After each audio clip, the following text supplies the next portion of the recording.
So Dragon Ball from its conception has been divided up into multiple story arcs, ranging from when we first saw Goku as a child to his ascension over on planet Namek, all the way up until the defeat of Kid Buu. So going back after looking at the entire series from the very start of Dragon Ball all the way to the end of Z, I'm going to be giving you the 7 greatest Dragon Ball storylines. In the original 42 volumes of the manga, there was a total of 10 solid stories. These include the 21st, 22nd, and 23rd World Tournament arcs, the Hunt for the Dragon Balls arc, the Red Ribbon Army arc, and the King Piccolo arc. Then stepping over into Dragon Ball Z, and we have the Saiyan, Frieza, Cell, and Majin Buu arc. Even though we do have way more storylines, for example this, and this, these arcs are the foundation of what Dragon Ball actually is.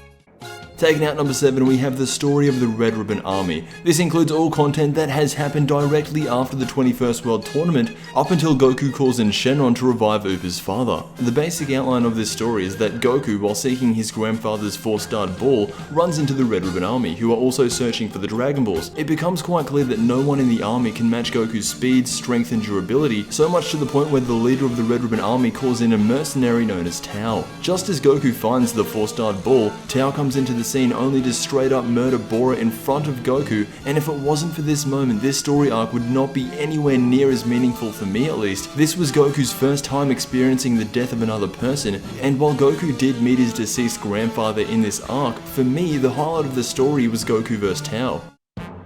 Moving on to number 6, we have the 21st World Tournament. In my mind, this arc was near perfect. It starts with Master Roshi training both Goku and Krillin, having them deliver milk and plowing fields over the course of 8 months. We then skip ahead to the actual tournament, and the thing I love most about this, it shows that both Goku and Krillin have surpassed normal human limitations. After the preliminaries, we see a mysterious old man known as Jackie Chan, who was able to not only make it into the finals, but also knock out Yamcha with a single burst of energy. We later find out that Jackie Chan is in fact Master Roshi, and the only reason he is in disguise is because he is sure that if he didn't, either Goku or Krillin would have won the tournament. And at all costs, he did not want their ego to grow, and as a result get complacent in their training. However, knowing Goku, even if he did win, most likely he would have continued training. But regardless, the best part of this arc, hands down, was the fight between Goku and Jackie Chan.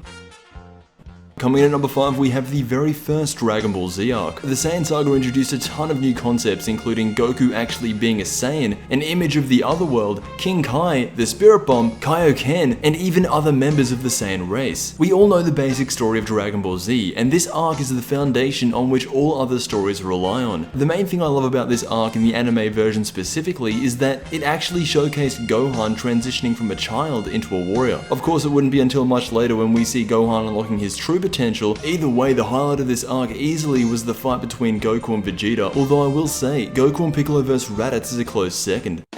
Moving on to the 4th best Dragon Ball arc, we have the Majin Buu arc. For all the criticisms, plot holes, and similarities to the previous stories that this arc may have, I can't help but love it. This saga introduced way too much cool stuff for me not to like it. For example, Fusion, Super Saiyan 3, and a villain that actually went on to destroy Earth. If I had to pick one thing that made this storyline great, it would be the final battle with Kid Buu. A lot of people complain about the animation of Dragon Ball, and while by no means it is the best, it does have its moments, and the fight against Kid Buu on the Supreme Kai planet is a prime example of that. Taking out the 3rd spot, we have the 22nd World Martial Arts Tournament. What separates this tournament from its previous counterpart is last time Goku came so close to winning, and we've seen him grow in power throughout the Red Ribbon Army arc, so you're thinking if Goku does get put up against Jackie Chan again, he'll most likely win. However, this is when we are introduced to Tien Shin Han, who is portrayed as an assassin similar to that of Mercenary Tao, and what makes this storyline great is the message it tells. The series for the most part has been about Goku, and while he still plays a major role in this arc, this is the story of how Tien transitions from a wannabe assassin into a soon-to-be Z warrior. There were plenty of great moments to choose from in this arc, for example Goku vs Krillin, Tien vs Jackie Chan, and of course the finals Goku vs Tien. However, I will say for me, Tien vs Jackie Chan was the highlight of this entire arc.